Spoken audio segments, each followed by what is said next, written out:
novamente o que é que ela falou. Professor, bom dia. Licença. Não, professor. Alguém perguntou sobre se tem um padrão a resenha. Não, resenhas é você fazer um comentário da aula que foi dada, né? Quais foram os pontos abordados, seria mais ou menos em cima disso.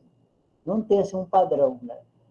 Eu acho que uma folha e meia no máximo, é suficiente para fazer uma resenha da aula que foi dada. Não vou fazer 3, 4 folhas, que isso aí é muito legal, então tem que ser bastante objetivo, né? Professor, uma dúvida. Bom dia. Bom dia. Junto com essa disciplina, também estou pagando estágio de docência. E aí aconteceu de conciliar a aula do estágio de docência, da disciplina que eu estou acompanhando, nas terças-feiras com essa disciplina. Então, amanhã e na próxima semana, que é na terça-feira também, eu vou estar com esse problema de duas coisas ao mesmo tempo. Eu queria saber, no caso, faltando a aula, como é que eu poderia fazer para repor? Se poderia enviar um artigo sobre o tema para que eu pudesse fazer a resenha, já que não vai dar certo gravar, não sei se vai dar certo. Você pode fazer isso. E você é de que local? É do Polo de Rondônia. Rondônia. Aí você encaminha para a coordenação aí do seu estado aí. Pode Entendi. fazer isso, não tem problema não. Tá certo. O Então, importante é que encaminhe a resenha para eles, porque eles vão precisar de fazer isso, depois colocar no prontuário do programa a disciplina, o conceito, esses detalhes o coordenador precisa. entendi, professor. Obrigada. Professor, bom dia. Bom dia. O pessoal do Pará vai enviar para quem? Tá, então vamos lá. Você está em que local no Pará? Santarém, no Pará. Tá, então, em Santarém, tem um professor, acho que é Reginaldo, o nome dele. Se por acaso tiver dificuldade de encaminhar para ele, então do Pará pode mandar para mim. O pessoal do Pará pode mandar para mim sem problema nenhum. Bom dia. Perfeito. O senhor vai enviar o seu e-mail? Tá, se na minha apresentação agora, quando iniciar, vai estar o meu e-mail. Obrigada, professor. Professor, Qualquer coisa, se eu bom dia. esquecer de falar do e-mail, você pode me cobrar. E o pessoal do Amazonas? O Amazonas, como os outros estados, vocês têm que encaminhar de resenha para a coordenação estadual. Como sempre, todos os anos foram feitos assim. Cada estudante manda para o local que está. Bem, então vamos lá, gente. Então, bom dia para todos. Bem-vindo, né, ao nosso primeiro dia de aula. Se houver falhas, vocês vão me desculpar, porque vocês estão falando com um perito nesse assunto aqui de informática.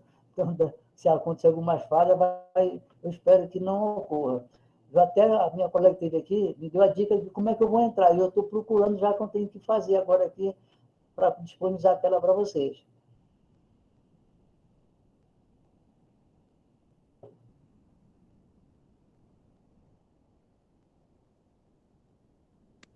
Professor, do lado da mãozinha, ali embaixo, tem o microfone, tem a mão, tem do lado. Tem tipo uma setinha para cima, do lado direito. Do lado direito da mãozinha, o outro botãozinho do lado direito. Também azulzinho. Ah, bom, deixa eu ver aqui. Tem um chat. Não, tem aqui levantar a mão, mas não é esse, não. Bem do ladinho, também azulzinho, tem um botãozinho. Tem aí. uma setazinha, tá? Você está apresentando. Né? É esse. Esse. Ah, tá. O jeito que o professor tá, é só você abrir a tela. A tela que você abrir, ela vai apresentar já. Já aparece agora? Disciplina de prospecção. Uhum. Tá? Então essa tela está aparecendo. Ok. Todos estão vendo essa tela? Sim, a tela do PowerPoint. Isso. Essa imagem está boa para vocês ou quer que amplie? Pode ampliar.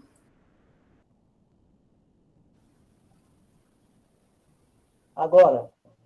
Está ampliado no modo apresentação, tudo ok. Então, aí então está. Conservação, cultivo e caracterização de plantas medicinais e aromáticas. Osmar Vilameiro, sou aqui da Embrapa. E o meu e-mail é isso aí, osmar.lameira@embrapa.br. Mais uma vez, bom dia para vocês e saúde também.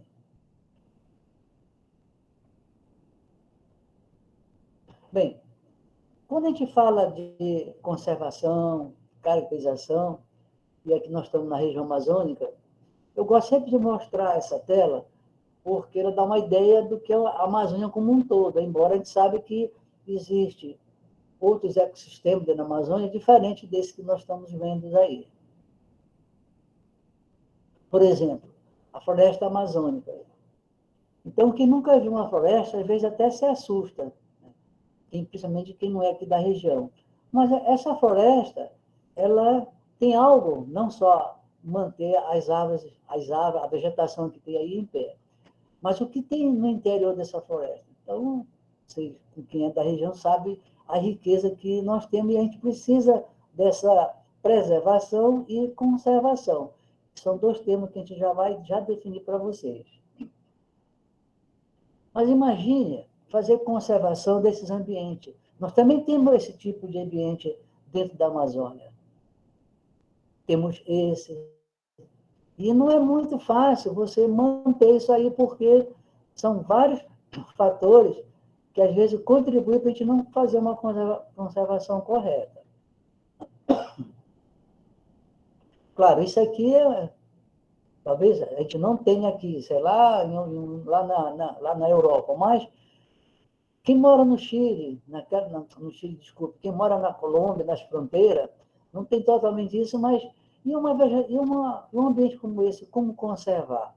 Então, é muito importante você conhecer os métodos de conservação para você poder utilizar no ecossistema que você vai conviver.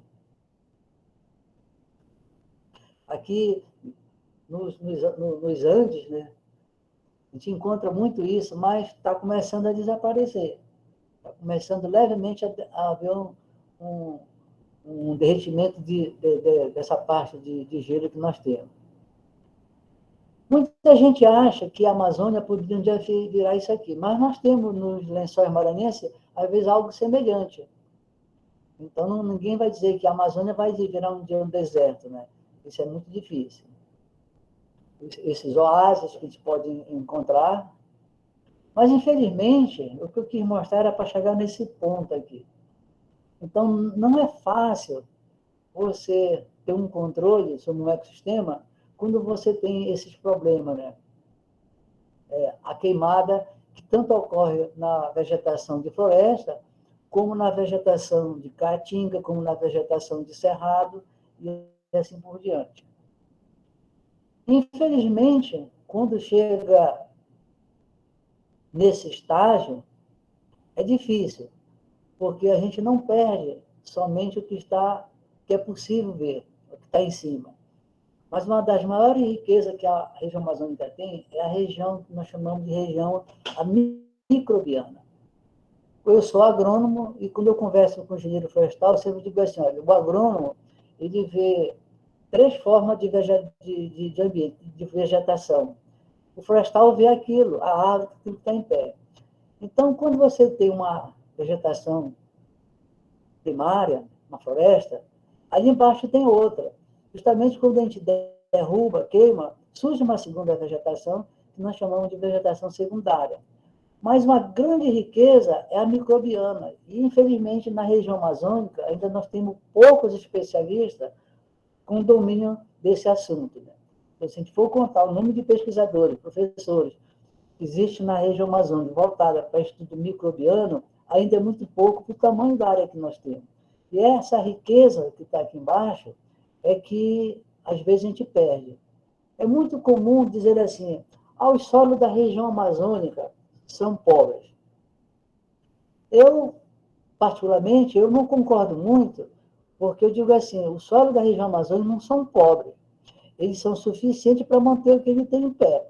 Se eu colocar mais alguma coisa, aí tudo bem, ele não vai aguentar, porque ele foi feito para aquela quantidade de ecossistema que nós temos.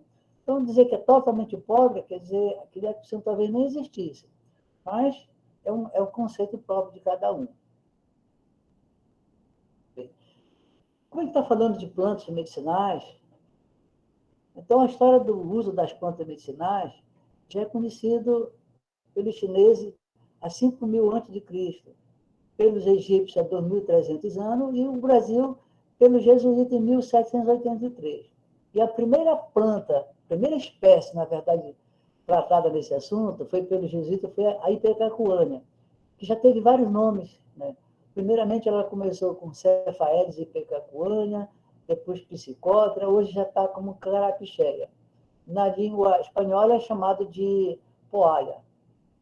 Então, essa espécie ela foi muito procurada, né?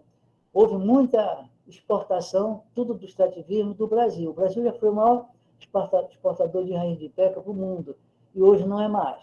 Hoje quem está sendo é a Costa Rica. Então, qual a importância social que essas espécies têm para nós? Né? Na saúde e nos outros comunitários, que é muito importante ter outros comunitários distribuídos, né, nessas comunidades, porque não serve apenas para a comunidade, mas para a comunidade, que também para as escolas. Na parte econômica, o mercado nacional de fitoterápicos ele gira em torno de 1 bilhão de dólar por ano, mas isso já, com certeza, já aumentou. E, para vocês terem uma ideia, só a Merck, ela comercializa em torno de 60 milhões de dólares por ano com uma substância chamada de pilocarpina, que é extraído do jaborandi. Internacionalmente, gira em torno de 20 bilhões de dólares por ano, onde os maiores mercados são na Inglaterra, nos Estados Unidos, no Japão e, atualmente, também a China. Com relação à parte ambiental, a conservação dos recursos genéticos, por exemplo, a IPECA, o IP, o Japorandi, a Quina, que é a Caçamara, Espírito Santa, e outros comunitários, e as nossas áreas estratégicas. Isso é muito importante para a manutenção e a conservação dos nossos ambientes. Então, por que conservar? Então, nós temos nossos ecossistemas estão sempre ameaçados por diferentes fatores. Mata Atlântica, Pantanal, Pampas, Cerrado, Caatinga e Amazônia, dentre outros. E existem várias espécies, e sempre está aumentando o número de espécies sob o risco de extinção, de erosão genética, causado pelo extrativismo desorganizado. O extrativismo não é que eles sejam maléficos, ele tem que ser apenas organizado. Porque nós sabemos que na região amazônica, muita gente vai estar sobrevivendo em cima do extrativismo. Mas se o extrativismo for de maneira organizada, ele também pode ser benéfico. Mostrando essas espécies aqui para vocês, aqui a Ipecacuanha à esquerda, o Japorandi, à direita aqui a Copaíba, e esse amarelinho, infelizmente, eu tenho percebido que nas escolas, desde o ensino fundamental, ensino médio, não mostra os valores que nós temos. Como o hino, a bandeira e outros são importantes, o brasão são importantes para o país, pouquíssimas, talvez se eu fizesse essa pergunta agora para vocês, pouquíssimos de vocês iam conseguir responder. Essa espécie aqui, o IP amarelo, ele é considerado o que para o nosso país? Então, o IP é um símbolo nacional, por isso que, não é que por isso que ele é, mas geralmente numa região de floresta, onde tem um IP florando, sendo amarelo, ele tem um destaque muito grande. Então, o IP é considerado um símbolo nacional. Qual a importância da pesquisa com plantas medicinais e aromáticas de modo geral? Essa recomendação foi feita pela Organização Mundial de Saúde, no ano de 2000. Né? Houve uma conferência internacional na antiga União Soviética, e social, alternativa de fundo de renda e melhoria na qualidade de vida com inclusão social. Nós aqui em Belém mesmo temos feito vários trabalhos voltados para essa área social, usando as plantas medicinais e aromáticas, transformando-as em produtos e garantindo um mínimo de renda possível para as comunidades de periferia urbana e nas comunidades no interior. Na parte ambiental, a conservação, preservação de espécies sob risco, por exemplo, quina, chamada de Quassia amara. Com o Covid que teve e ainda está tendo, Se falou muito em quina, mas a quina que estava se falando era a quina, é uma árvore que tem lá na África. E aqui na Amazônia, principalmente, a gente tem a nossa Quercus maria, que é um arbusto, né? Mas chega a atingir até 3 metros de altura. A gente tem material aqui no nosso banco. E essa espécie foi muito usada, é muito usada contra a malária. E ela tem sido usada por algumas pessoas que a conhecem, porque ela tem uma atividade inflamatória muito boa.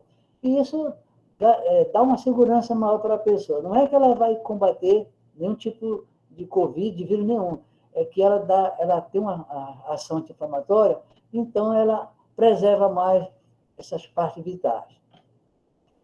O jaborandi, que é o Pilocarpo microphyllus, também hoje é uma grande fonte de renda aqui na região, principalmente no estado do Pará, Maranhão e Piauí. No Pará, nós temos, no Carajás, todo o jaborandi é nativo, então os produtores, os extrativistas, na verdade, criaram uma associação e eles conseguem vender anualmente em torno de 15 a 20 toneladas de folha seca para a Vegeflora ou a Santos Flora, que é em São Paulo, e a outra fica lá em Parnaíba. Então, uma fonte de renda garantida para esses extrativistas. A Ipeca, chamada de psicópia, hoje é chamada de carapcheia, também é outra fonte de renda. O quilo da raiz hoje, para vocês terem uma ideia, ela gira em torno de 180 a 190 reais. Andiroba, que é conhecido, quem é da região amazônica conhece muito bem, e a andiroba tem vários usos, né? Não só como um produto anti-inflamatório, mas também serve como cosmético. E onde conservar?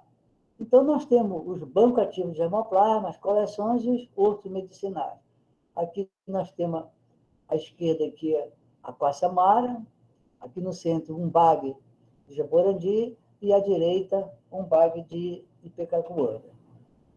Só para vocês terem uma ideia, agregando valores a esses produtos que nós temos.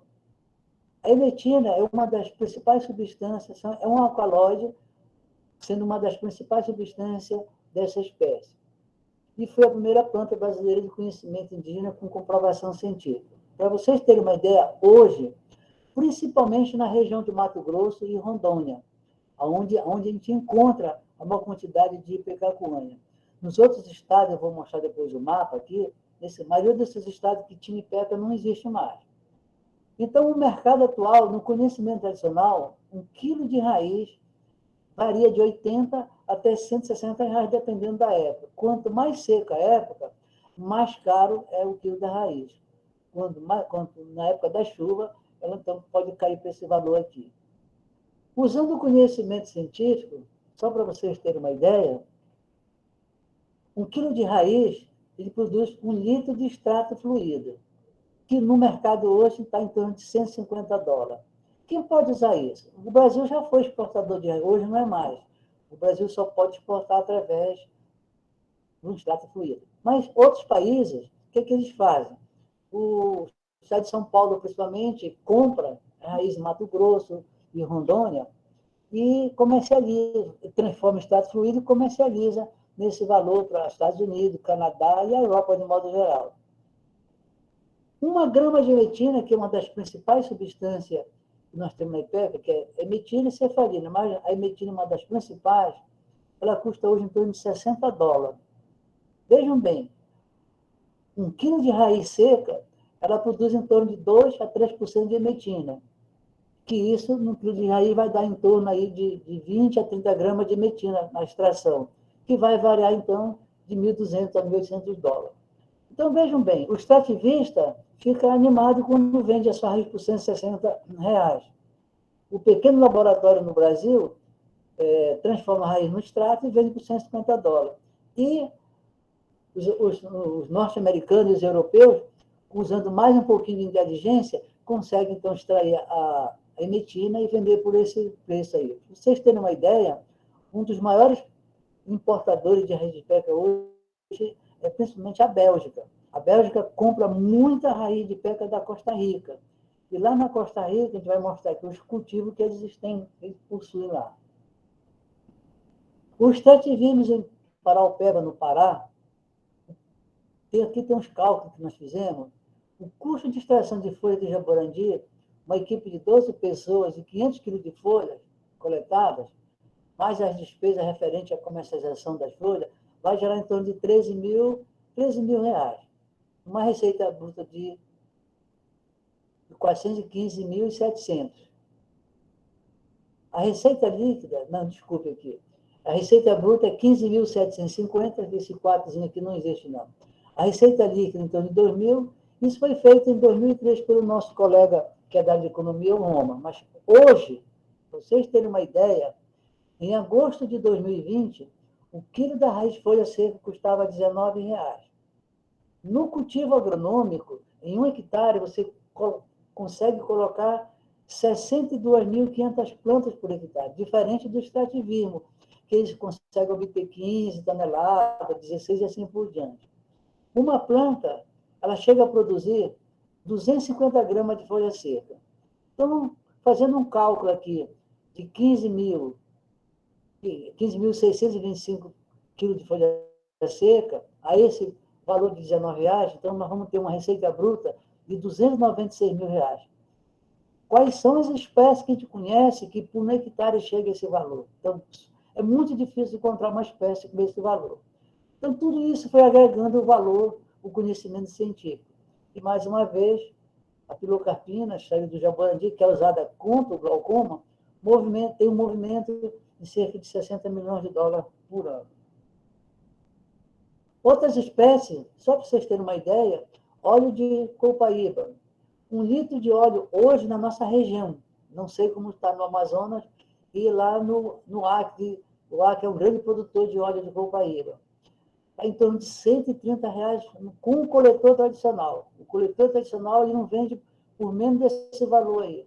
Mas as drogarias, as farmácias, elas compram e 35 ml custa R$10. Então, vocês vejam, enquanto o coletor vende por 130, as farmácias e drogarias, o mesmo litro vai custar em torno de R$350. O que é que eles fizeram? Apenas dividiram, né?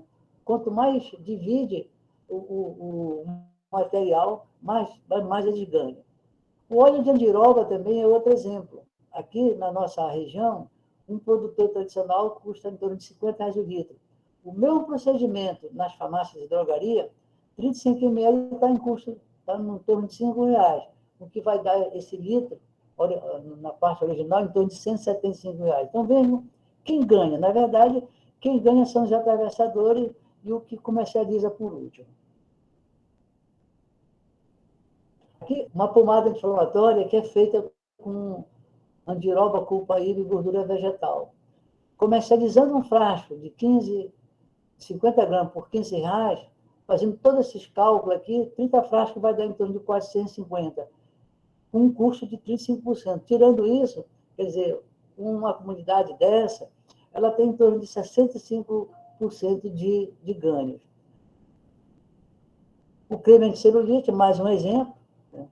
Também no mesmo cálculo, então, em torno de 20 frascos sai por R$400, com um custo de 45%. O shampoo feito à base de jaborandi, capim santo, a babosa, que é a aloe barbadense que a gente usa, mas essa outra espécie é o mucricida, então vai dar em torno aí de 8 frascos por R$120, com um custo de produção de 50%.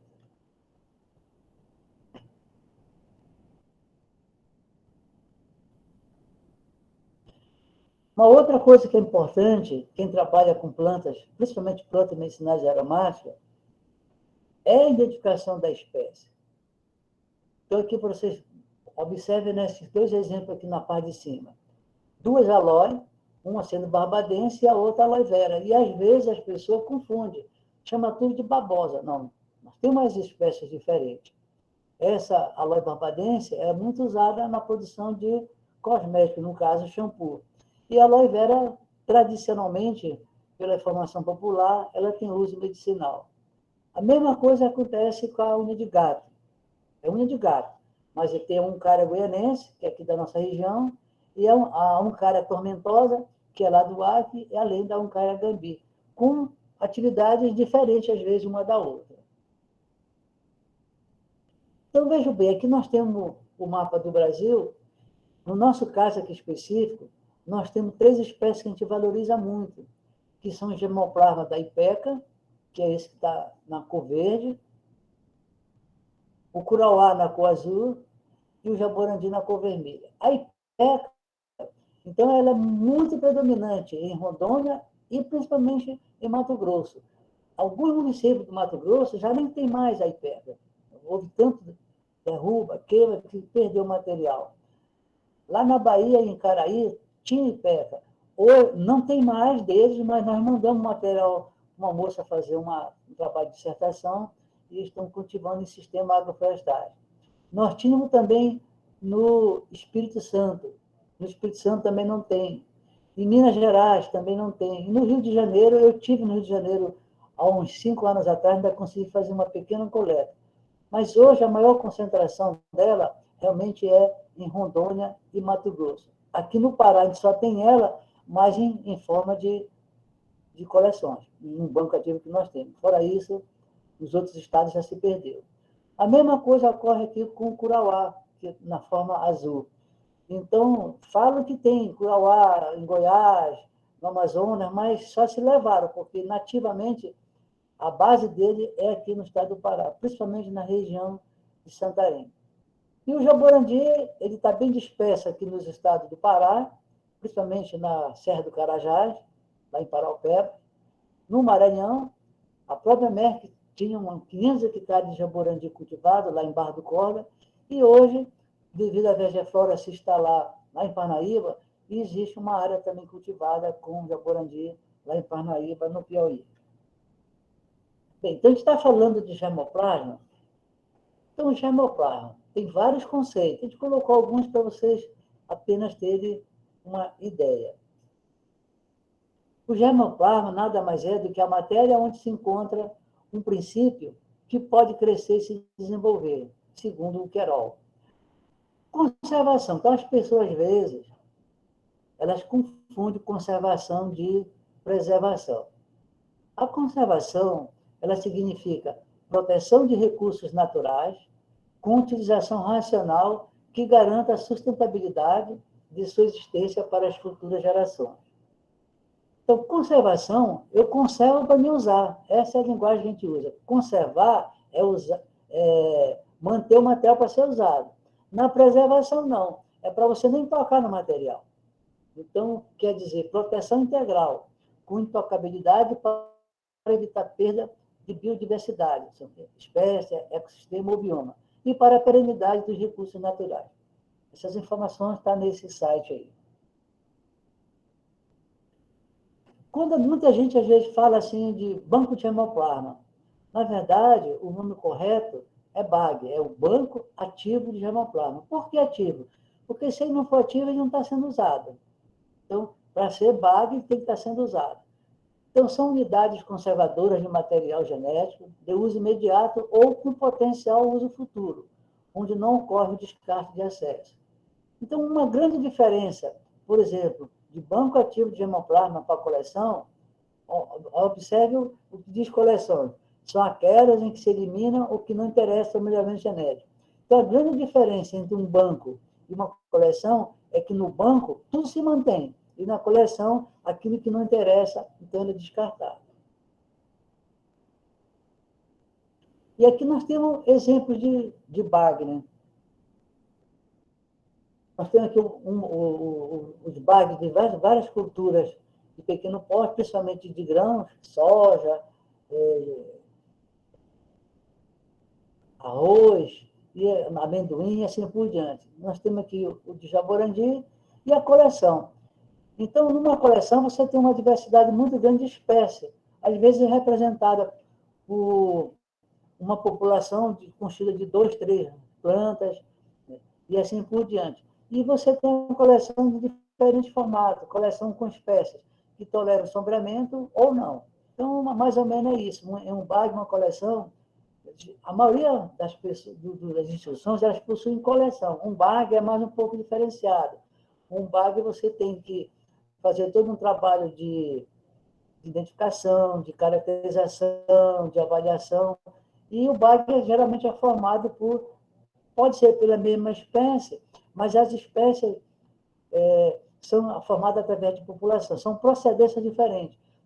Então, você pode ter um banco de germoplasma de arroz, por exemplo, com 1.000 procedências, soja, 2.000, já as outras espécies vai diminuindo, principalmente quando é florestal. Então, é muito difícil você ter um banco ativo de germoplasma, uma espécie florestal, com 50, com 100 procedências diferentes, porque é uma área, você vai precisar de uma área muito grande para poder ocupar. E quais são, então, seriam os métodos básicos para a conservação do germoplasma? Então, nós temos aqui a conservação in situ, onde o germoplasma é preservado no seu próprio habitat, então, são principalmente espécies florestais, que a gente encontra muito, e sobre as espécies florestais nós temos outras espécies menores. A conservação ex situ é conservando parte da variabilidade genética de determinada espécie ou grupos de espécies em condições artificiais ou fora do seu habitat. E a conservação farm está sendo muito usada, quando a conservação busca também possibilidade de exploração junto aos produtores. Embora ela também esteja sendo bastante usada, mas sempre existe um risco na conservação farm, porque às vezes você trata com um produtor de fazer a conservação de uma determinada espécie, mas a gente não tem uma garantia que ela vai ser permanente, porque enquanto aquele moço estiver vivo é uma coisa, mas de repente ele morre, a gente não sabe se os familiares vão dar procedimento, vão naquilo que está sendo feito. Ou, às vezes, a pessoa, por algum fator, ele tem que vender a sua propriedade. Né? Então, assim, a conservação farm, ela é usada, mas tem que ter um certo cuidado no processo de seleção das pessoas que vão atuar nessa atividade. A conservação in situ é localizada principalmente dentro de unidades de conservação ambiental, como parques, reservas, santuários, refúgios e assim por diante. E quais são as vantagens? Né? Vantagem e desvantagem. Vantagem: conservação de espécies de grande porte, espécies raras ou em extinção. Manutenção das interações ecológicas, isso é muito importante. E conservação da biodiversidade como um todo. E quais seriam as desvantagens? É difícil a execução e a grande variabilidade de patógenos e artrópodes de pragas que é encontrada. Então, também tem esses dois lados, né? Para você fazer trabalho de conservação in situ, ficar atento para essas duas ações. Na conservação ex situ, quer dizer, fora do seu habitat, então nós temos, ela pode ser realizada em campo ou casas de vegetação. Nós mesmos estamos começando a usar, vários colegas meus estão começando a usar a casa de vegetação, pela dificuldade que a gente está tendo de manter o material em campo. São muito riscos. Os intempéries da vida sempre estão ocorrendo. Quando não é muita chuva ou menos chuva, existe o problema de pragas e doenças também. Numa casa de vegetação ou telado, você tem um controle um pouco melhor. Uma outra alternativa que está sendo usada, e nós estamos usando aqui em Belém, aqui na Embrapa de Belém, é a cultura in vitro. Eu estou com estudantes fazendo vários trabalhos de crescimento lento, principalmente, né? E a resposta tem sido impressionante. Espécie que tem durabilidade de 6 meses no campo, eu estou conseguindo dobrar para 1 ano de idade. A planta está conseguindo ir até 1 ano de idade. Outras espécies, como o ipeca, por exemplo, ela no campo tem essa dificuldade, né, com risco, eu estou conseguindo manter por 2 anos sem tocar no material. Então, a in vitro tem sido hoje uma grande alternativa para quem pode, as instituições que têm condições de fazer, é muito importante. Reduz custo, mão de obra, risco que os intempéries no campo pode oferecer. Então, o in vitro é conservação de partes de vegetais em meio de cultura, que pode ser, que nós chamamos de explante, pode ser um segmento caulinar, uma folha, um pedaço de raiz, a própria semente e assim por diante. A criopreservação, que é a conservação de nitrogênio líquido, a 196 graus negativo, principalmente na área animal, é muito usada. Na área vegetal, tem que ter um certo cuidado. Ao colocar numa temperatura nesse nível, o cuidado é quando você retira. nas nossas condições aqui, a gente não está fazendo criopreservação, mas quando você coloca em temperaturas, como na sala que eu tenho aqui, de 18 graus menos 1, então a gente vê quando ela tira dessa temperatura e coloca na temperatura do meio ambiente, ver se há algum choque. Então, a gente está nessa fase já final, para a gente garantir realmente essa espécie ela pode ser mantida em baixas temperaturas. E as câmaras frias, principalmente quando se usa sementes. Então, como tudo tem vantagem e desvantagem, na conservação ex situ, nós temos, evita as vantagens, evita a perda por desastre climático e ataque de pragas, produção clonal de mudas em larga escala, além da produção de mudas isentas de pragas e doenças, facilita o intercâmbio de hemoplasma, por exemplo, eu quero receber um material da França ou lá da Índia e mandar para eles, através do cultivo in vitro é muito mais fácil. Você já, pelo menos, já elimina o risco de doença que você está transmitindo de uma região para outra. O material está disponível para uso imediato, sempre está próximo do pesquisador e o plantio frequente para caracterização.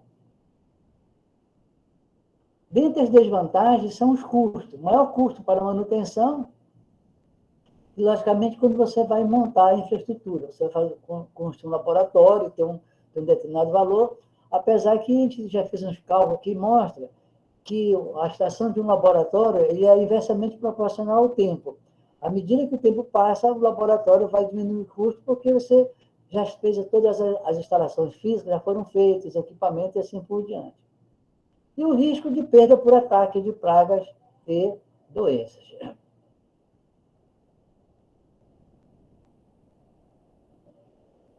Na conservação on-farm, que é feita diretamente com produtores, são restritas à região onde a população originária do local ainda tem forte influência nas regiões próximas aos centros de diversificação das culturas.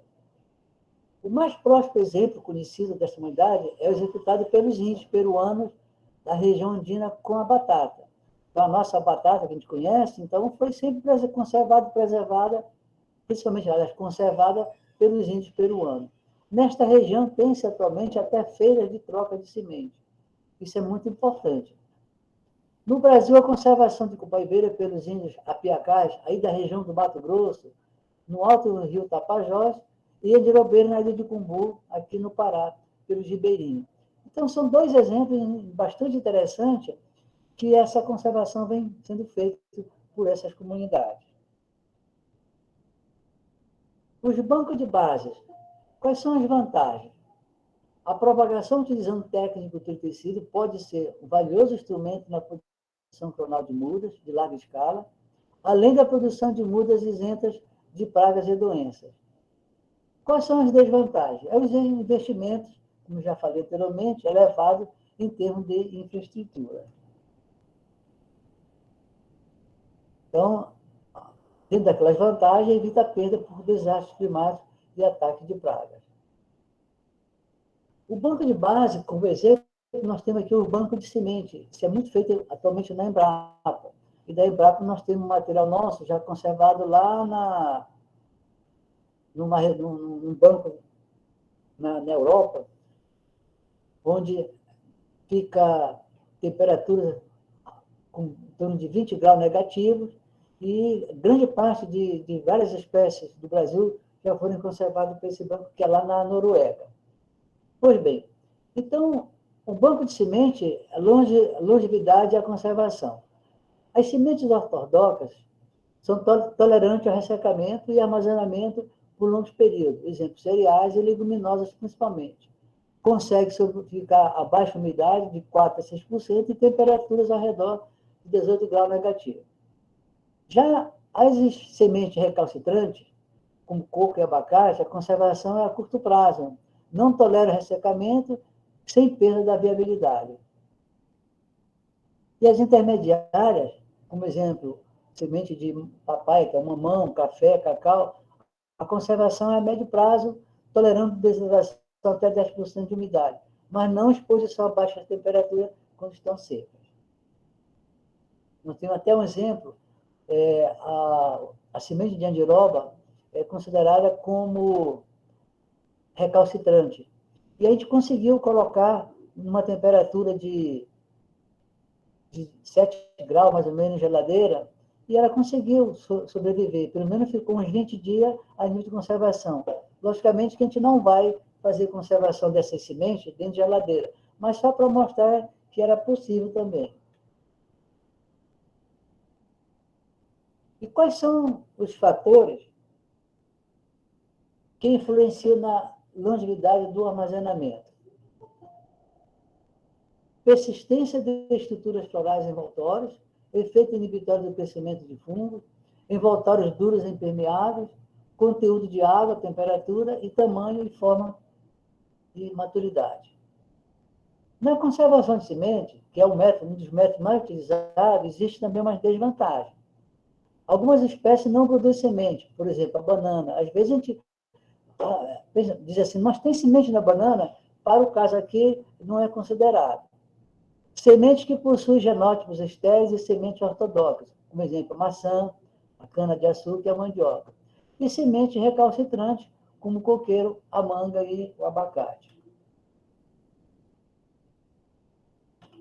Dentro do cultivo de plantas medicinais, é interessante conhecer esses 3 processos aqui. O objetivo de ter uma farmácia viva, que é um horto de planta medicinal padronizada, instalada em comunidades organizadas de acordo com as normas definidas no projeto do mesmo nome, diferenciando-se daquelas formadas pelo cultivo de plantas de uso popular escolhida empiricamente.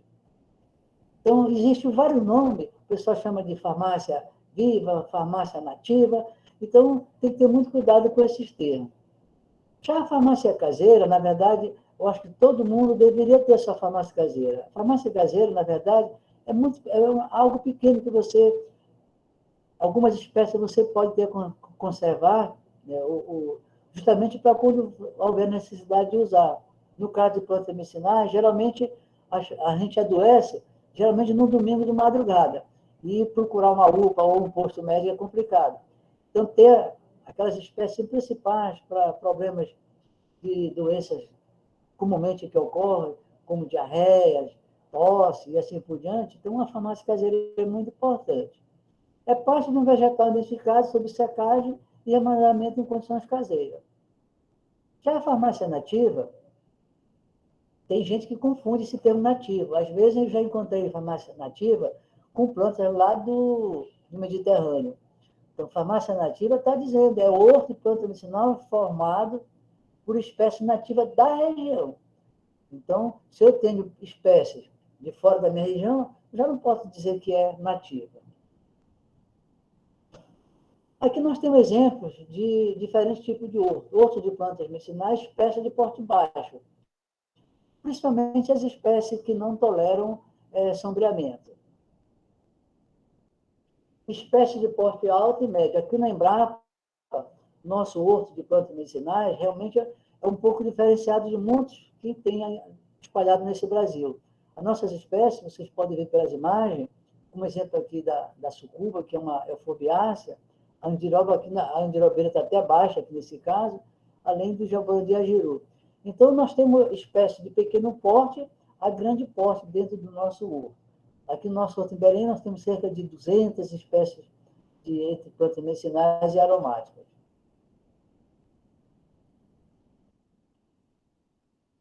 Um outro sistema de plantio são esses métodos que estão sendo mostrados.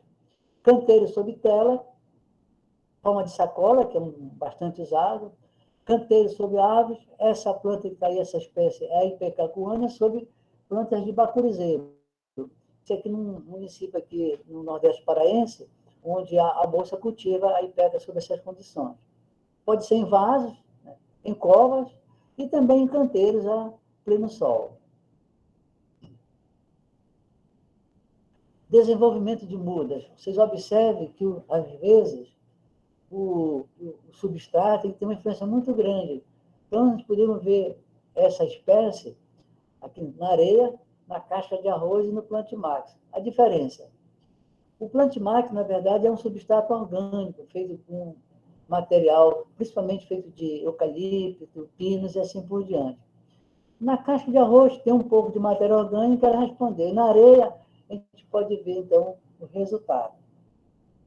A areia, na verdade, ela serve também para fazer germinação. Se coloca na areia, você germina, mas depois que a planta emitiu a sua radícula ou a sua parte aérea, você tem que imediatamente transferir para um local que tenha condições de alimentar aquela espécie.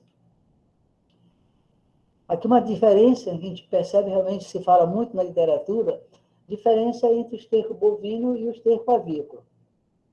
Quando os dois estercos realmente são bons, ambos estão curtidos, tudo bem. Mas muitas das vezes, essa diferença às vezes não ocorre, porque é muito comum te encontrar o esterco avícola sendo composto mais de serragem. E às vezes pouco material da ave foi usada. E não acontece a mesma coisa com o bovino. Às vezes o bovino é mal alimentado, o seu esterco também vai ser ruim. Mas em condições iguais, a gente pode ver a diferença que existe, né? Normalmente o esterco avícola, com a metade da concentração do bovino, ele responde muito melhor. Então tem essa vantagem o esterco avícola. E hoje é bastante encontrado, onde tem no estado do Amazonas, onde tem aviários, então é fácil de ser encontrado. Aqui é um cultivo que eu chamo de o cultivo vergonhoso para o Brasil. Isso aqui não é no Brasil, isso aqui é na Costa Rica. Então, nós temos vários sistemas de cultivo com ipecacuanha. Aqui, na foto, à direita aqui, acima, é como aquele agricultor que a gente chama de pé duro. Ele sai plantando no meio lá da mata, tem um clareamento, ele planta ipeca. Aqui não, esses outros três já é mais cuidadoso.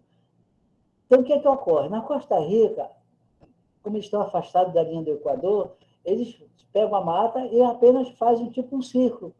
Retira algumas as aves e cultiva a ipecacuanha. A ipecacuanha, ela não tolera insolação direta. Então, ela exige um pouco de sombreamento para ela poder responder melhor. Então, lá na Costa Rica, eles têm essa facilidade. Na Costa Rica, as universidades lá, eles cultivam em torno de 2 milhões a 3 milhões de muda por ano produzida. Porque no caso dele, quando retira a planta do campo, eles tiram todo o material. Aqui na nossa região, não. A gente desenvolveu um método que você cultiva a ipeca, produzida in vitro, leva para o campo, ela produz 10, 12 raízes, sempre te deixa 2 raízes na planta para não mexer. Então, a planta ela consegue desenvolver novamente e torna a produzir. Mas isso aqui é um exemplo de um país que, bem menor do que o nosso, não tem recurso que nós temos e, de uma maneira mais adequada, hoje ganha mais dinheiro com ipeca do que os próprios brasileiros.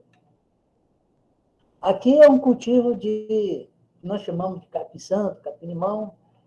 É um cultivo lá numa região que nós tínhamos aqui próximo, e a pessoa acabou resolvendo transformar depois em alimento de pasto, porque, infelizmente, nós não temos ainda alguém que compre todo o material que são produzidos numa larga escala. Na colheita, a colheita de plantas medicinais e aromáticas tem que ter um certo cuidado. Fatores a considerar: floração, época de coleta e sazonalidade. Então, veja bem, quando eu vou fazer coleta de raiz, folha, flor e assim por diante, tem que considerar alguns fatores. Então, por exemplo, se eu for coletar folhas de plantas medicinais, por exemplo, ela não pode ser coletada de material que, se for colocar folha, ela não pode ser colhida quando aquela espécie está florando. Por quê? Porque todas as substâncias ativas, elas se deslocam para a floração, para produzir bom fruto e boa semente. Então, imagine a mão de vocês, os dedos, sendo um ramo. Se um dos ramos não está florando ou frutificando, você pode tirar a folha daquele ramo, que não vai ter problema nenhum para fazer uma análise fitoquímica ou fazer um extrato. Mas se estiver florando, não pode tocar, porque é o que eu falei, as substâncias ativas vão se deslocar para a parte que está florando para produzir um melhor fruto ou semente. Quando, no caso, é raiz e casca, aí é mais complicado. Só podemos tirar esse material na fase vegetativa, ou seja, quando a planta está lançando novos brotos ou não estiver em floração. Então, sempre casca e raiz é mais complicado. Basta você olhar para uma planta e ela está começando a florar, já não pode tirar, porque todas as substâncias vão passar pela raiz e pela casca, não tem jeito. Então, por isso que a importância de se fazer a farmácia caseira. Então, na época que está adequada de você fazer coleta de uma flor, de uma folha, de uma raiz, de uma casca, você coleta, seca naturalmente, coloca num frasco identificado e armazena em casa, para quando for preciso usar o material. Porque muitas vezes, quando você procura a planta para usar, ela está nesse estágio, então não vai ser possível.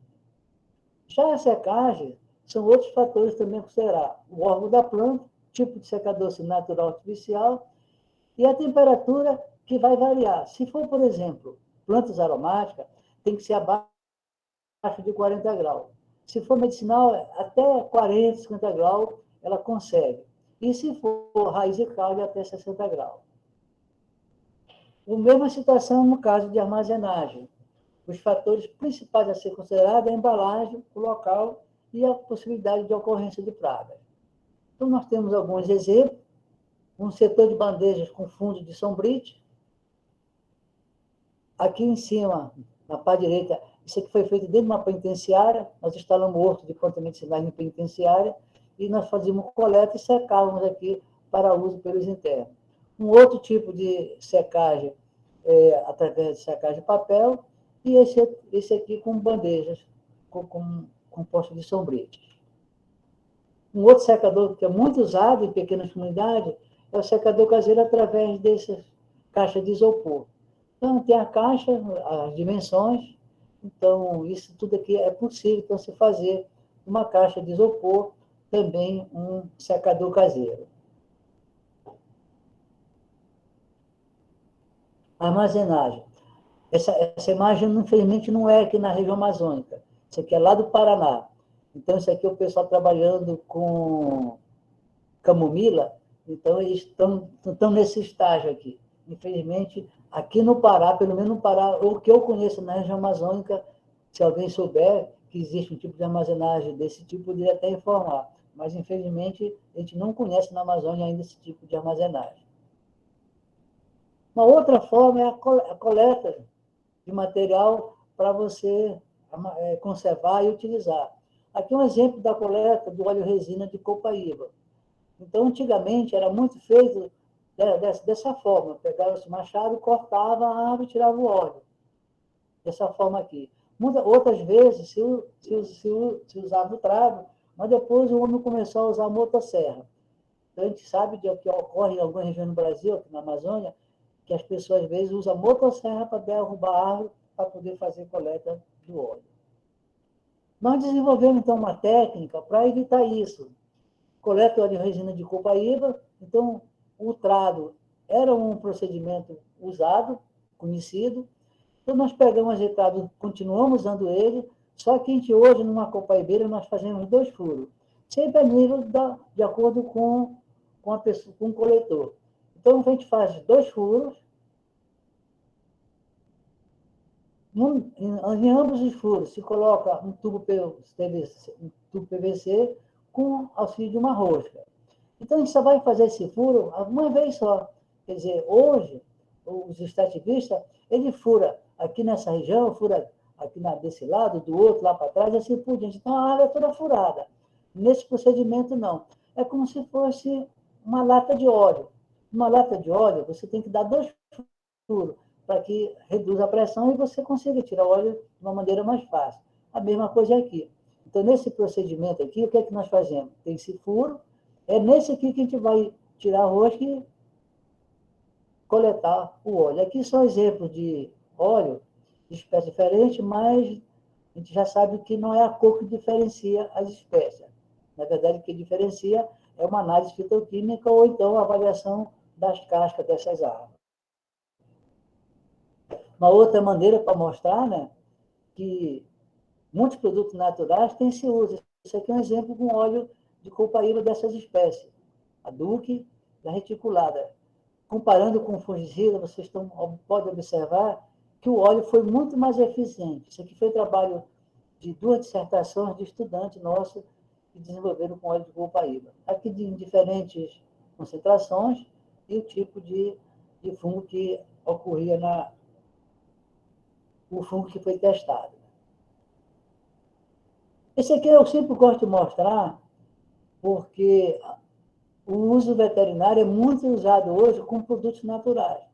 Esse aqui foi um trabalho feito de uma estudante que estava fazendo especialização, e ela era de Brasília, e esse animal aqui era da Polícia Militar lá de Brasília. E ele ia ser sacrificado justamente por esse problema que ele apresentava. Então, aqui foi feito um tratamento com óleo de copaíba. Então, isso aqui foi feito durante um período de praticamente de 6 meses. Então, observa, à medida que o óleo foi usado, foi fechando, e esse animal conseguiu ainda desfilar no 7 de setembro lá em Brasília. Então, isso aqui foi um curso de especialização feito por uma estudante lá de Brasília, num curso que a gente ministrava lá em Minas Gerais, lá na Universidade Federal de Lavras.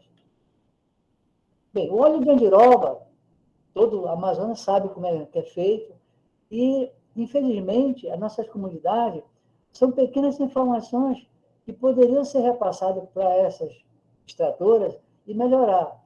Então, aqui nós temos a andirobeira com seu fruto, sua semente, e esse é um processo muito usado. Então, a semente é cozida num latão e depois é feita a massa. E elas passam aqui a massa, mas só que, infelizmente, elas usam muito alumínio. Tem gente que usa até a prensa de extrair a mandioca, de prensar, elas usam aquele tubo. Onde se extrai tucupi, também, às vezes, o pessoal usa para fazer extração de óleo de andiroba. Isso aqui é muito sério, porque o alumínio, com certeza, ele vai influenciar na oxidação das substâncias que existem no óleo de andiroba. E esse foi um procedimento que nós fizemos com uma estudante. Aqui foi uma dissertação. O que é que nós identificamos? Que, na verdade, para você ter um bom óleo e reduzir o tempo, o que acontecia? Você cozinha e com 30 dias, depois é que você pode começar a fazer a extração do óleo. O que não ocorria no meio da população, de modo geral, é que já cozinhava a semente e colocava logo no sol, para ver se extraía logo o óleo, e não vai conseguir extrair. Então, aqui o procedimento é o latão, cozinha-se a semente, e essa semente ela pode ser armazenada nesses 3 procedimentos aqui. Aliás, a semente é coletada no campo e pode ser armazenada nesses procedimentos aqui. Ou na água, na areia, numa geladeira, nós testamos também, e de imediato, coletou a semente e já levava para cozinhar. Normalmente, o que é que a gente faz? A gente pode armazenar num desses locais para ter a quantidade necessária para cozinhar. Depois de cozida, então, ela é transportada para um local como esse aqui. Nós chamamos de casinha. Então, na verdade, é um local em que você tem uma telha coberta de basilite e em volta de plásticos escuros, justamente para você manter o calor e não ter a luminosidade direta. Então, o que é que foi identificado? Que para você ter um bom rendimento de óleo e um óleo muito bom, ele precisa de sombra, mas de calor ao mesmo tempo. E nunca usar alumínio. Nós usamos, então, fazíamos os pães, como é chamada, aquela pequena massa, e colocamos, então, em placas de PVC, essas placas de calha. Então, aqui estão feitos os pães, como é chamado, e é extraído, então, coletado o óleo por esse local aqui. Nós avançamos mais um pouco, deixa eu ver se tem essa imagem aqui. Não tem aqui. Nós avançamos mais um pouco, e em vez de nós colocarmos esses pães, essa massa, nessas calhas, hoje nós colocamos naquela prensa de fazer queijo. Então, a gente coloca a massa cozida ali na prensa, a gente faz o mesmo procedimento em prensa e, no máximo, com 5 dias, a gente consegue extrair todo o óleo que era possível daquele material, em que anteriormente precisava de 30 dias para se obter todo a fazer o processo de extração. Uma outra coisa interessante, quem trabalha com plantas, independente se ela é medicinal, se ela é aromática, frutífera, assim por diante, é a caracterização. É na caracterização que eu vou poder diferenciar os meus germoplasmas, seja ele da mesma região ou de regiões diferentes. Às vezes você tem material de mesmas de procedência diferente, quando a gente vai avaliar, eles não conseguem ocorrer uma diferenciação genética entre eles. E é muito importante, quando você pretende fazer uma coleção ou um banco ativo de hemoplasma, você fazer esses procedimentos. Caracterizar e avaliar são consideradas duas atividades distintas, que devem ter fundamentos multidisciplinares, necessitam ser específicas para grupo de plantas que têm um número limitado de acessos e requerem objetividade. São essenciais tanto para estabelecer diferenças ou semelhanças de acesso de hemoplasma, quanto para estimular sua utilização em programas científicos e de desenvolvimento. Bem como a caracterização considera aspectos simples e mais descritivos, quando é de natureza experimental. Os aspectos que examina tendem a ser mais sofisticados. Segundo o autor, definiu a caracterização como sendo a coleta de dados, sobretudo qualitativos, para descrever e, com isso, diferenciar acessos de uma mesma espécie. Quando os acessos são de espécies diferentes, é uma coisa, mas quando é dentro da mesma espécie, então a gente vai ver essa variedade genética, que às vezes é muito alta. A avaliação é realizada sempre em comparação com parâmetros conhecidos. O alvo mínimo a ser alcançado quando se considera o desempenho e a perspectiva de uso do acesso em pauta, ou seja, a sua atividade potencial. E para me fazer, então, a caracterização, eu preciso usar o que nós chamamos de descritor, que nada é, de acordo com a lei de proteção de cultivares, a característica morfológica, anatômica, fisiológica, bioquímica ou molecular, que seja herdada geneticamente e utilizada na indicação do cultivar. Nesse procedimento, seja morfológica, anatômica, fisiológica, bioquímica e assim por diante, o mais usado realmente é o mais barato, que é o morfológico, onde você visualmente você vai diferenciar, como a gente pode observar nessa imagem aqui embaixo. Né? Você vê que esse aqui é pimenta, e pela cor dos frutos já é uma diferenciação entre o material genético. Os descritores são comumente utilizados na caracterização de hemoplasma, visando a valoração dos recursos genéticos. Estas informações também podem ser utilizadas para a estruturação da variabilidade genética da coleção. Então, o descritor nada mais é do que uma característica mensurável ou subjetiva de um acesso. Então, se vocês olharem na literatura, tem muita descrição de que é um descritor. Então, há muitos conceitos.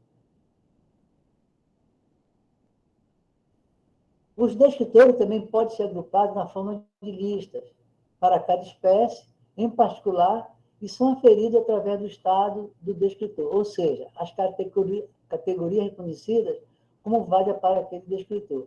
Então, aqui, por exemplo, um dos descritores que nós estamos usando aqui, no caso, como exemplo, a cor da flor. Então, você pode ter espécies diferenciadas pela cor das suas flores. Aqui nós temos essas duas cores, como também diferentes formas. A forma, por exemplo, do limbo de uma espécie. Aqui é da Ipeca, a gente vê que é uma forma elíptica e outra ovada. Por que isso é importante?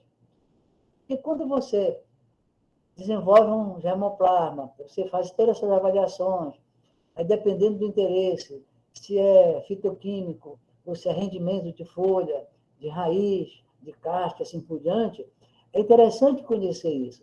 Não só o rendimento, nas suas diferentes formas, mas principalmente na parte que a gente chama, na parte qualitativa que a gente pode ver, que tem coisas que não são mensuráveis. No caso aqui, cor da flor, isso não é mensurável, é na visão mesmo. Então, são procedimentos que são baratos. Quer dizer, o pesquisador pode diferenciar seu material genético usando a parte morfológica. Infelizmente, tem espécies que é difícil. Você procura sempre o próximo procedimento. Depois da morfológica, o procedimento que eu posso usar, ainda num custo menor, é o anatômico. Então, o anatômico, eu coleto o material, levo para um laboratório de botânica e vou olhar as minhas células e ver o que eu posso conseguir diferenciar. E assim vai. Então, eu faço morfológico, se não der, eu faço anatômico.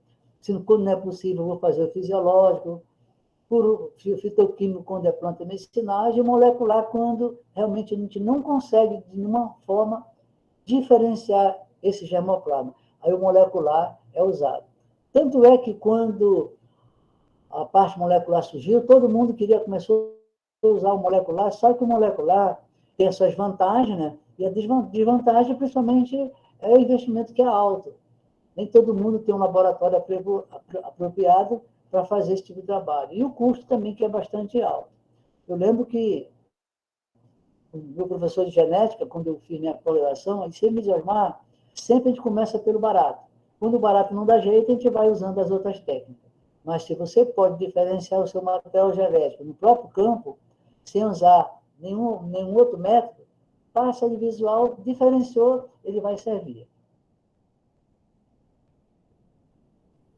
Então, quais são as vantagens dos descritores?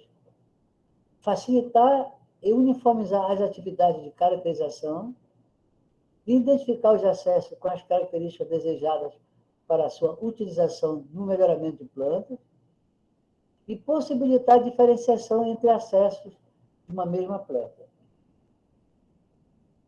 Esses descritores estão divididos em morfológico, anatômico, fisiológico, bioquímico e molecular. Então, aqui nós temos alguns exemplos. Os morfológicos, observe, né?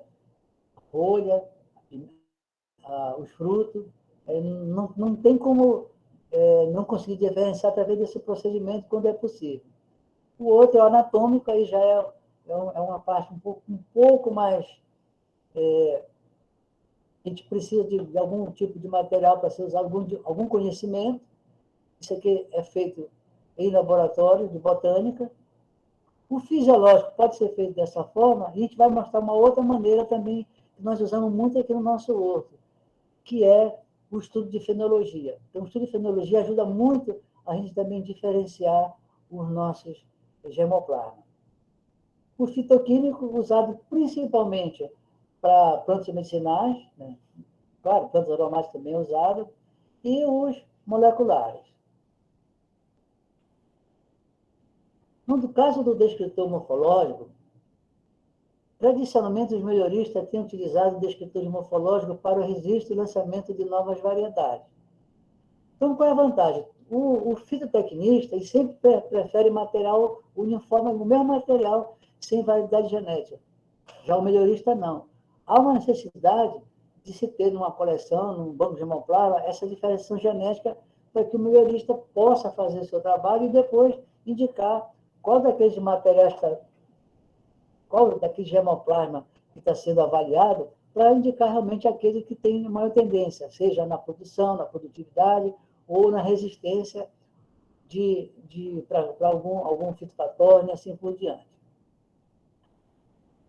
A caracterização morfológica, ela compõe um repertório dos descritores botânicos que compreende os parâmetros referentes à coloração, proporção e formação de plantas e formato de plantas em suas partes.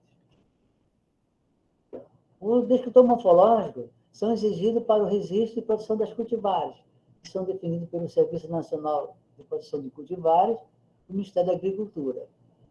Esses parâmetros são extremamente úteis para apresentar ao agricultor os caracteres biológicos de interesse na escolha do cultivar e para que o mesmo não seja comercializado por terceiros sem autorização. Observe que logo no início da apresentação a gente falou da identificação botânica. Isso aqui é uma sugestão que eu sempre dou para os estudantes. Nunca comecem a fazer um trabalho com uma determinada espécie sem conhecer, de fato, o seu material. Então, a primeira parte, realmente, é a identificação botânica. A partir daí, você tem que conhecer aquele material, a sua procedência.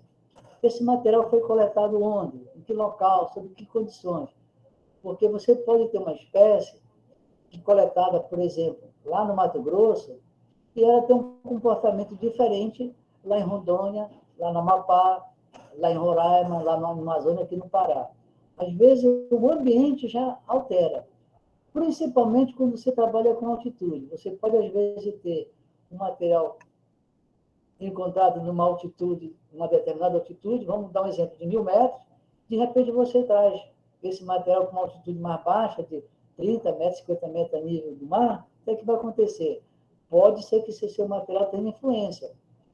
Geneticamente, a gente espera que não haja, mas a gente sabe que os fatores ambientais eles influenciam no desempenho de um material, de um germoplasma genético. Então, tem que ter muito cuidado com esse detalhe.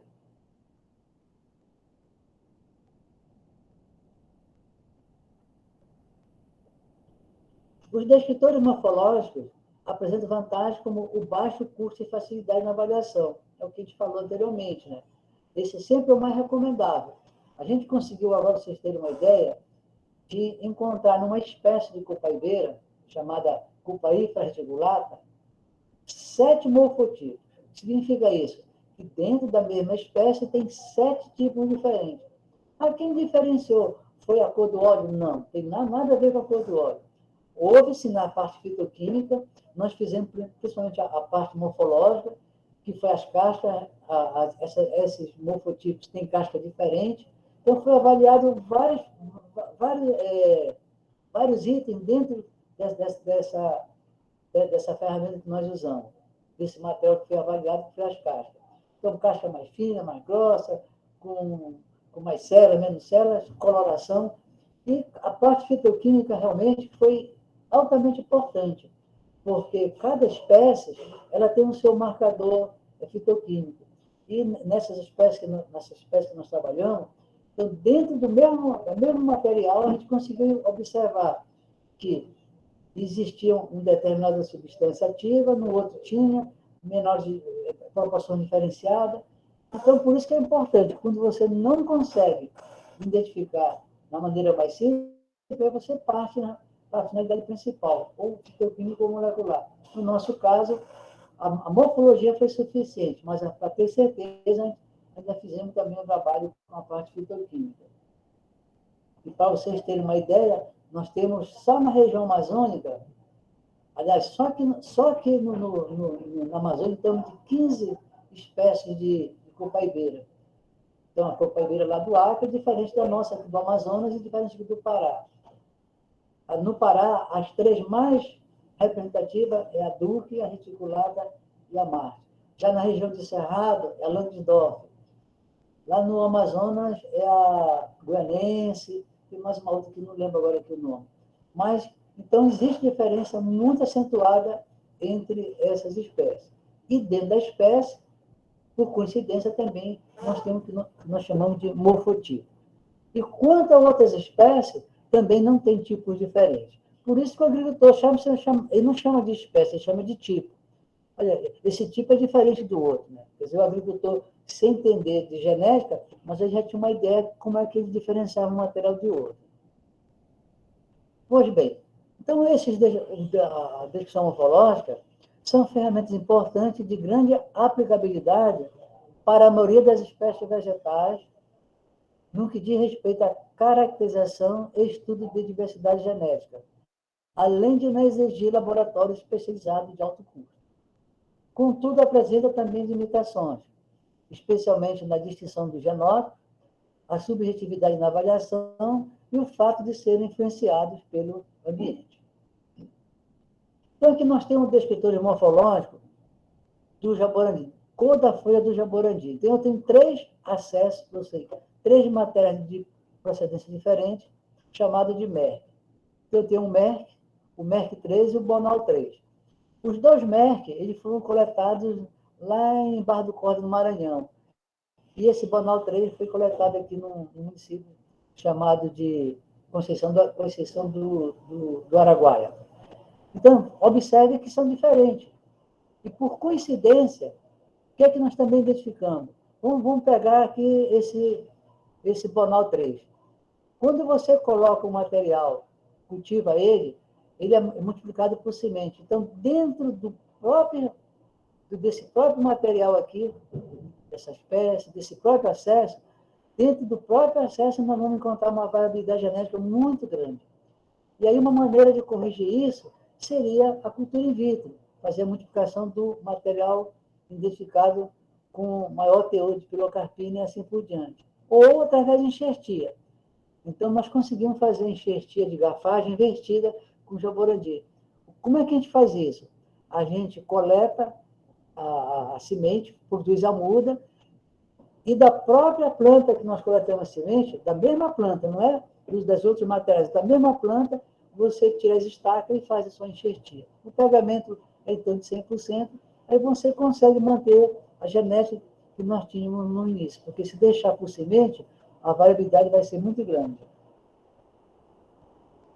Aqui, o bordo de folhas do jaborandi, aí vocês observam no MERC inteiro, no MERC 3 já é ondulado.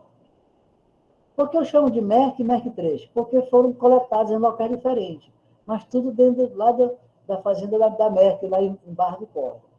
É que a população lá era em torno de 500 hectares de jaborandi. E quando você tem uma população muito grande, então é recomendável que você colete e faça a amostragem, porque você pode fazer uma coleta de uma área muito grande e ter variabilidade e não perceber. Por isso que é importante você dividir essa área em talhões, e nesses, como a gente faz com cana-de-açúcar. Então, você divide em talhões, e nesses talhões você faz sua coleta e vai realmente fazer esse tipo de avaliação e caracterização. Uma outra forma é, aqui novamente o MERC, forma do limbo, elíptica, obovada, do MERC, e o MERC 3, elíptica e obovada. Para mostrar, olha, dentro do mesmo acesso, a diferenciação.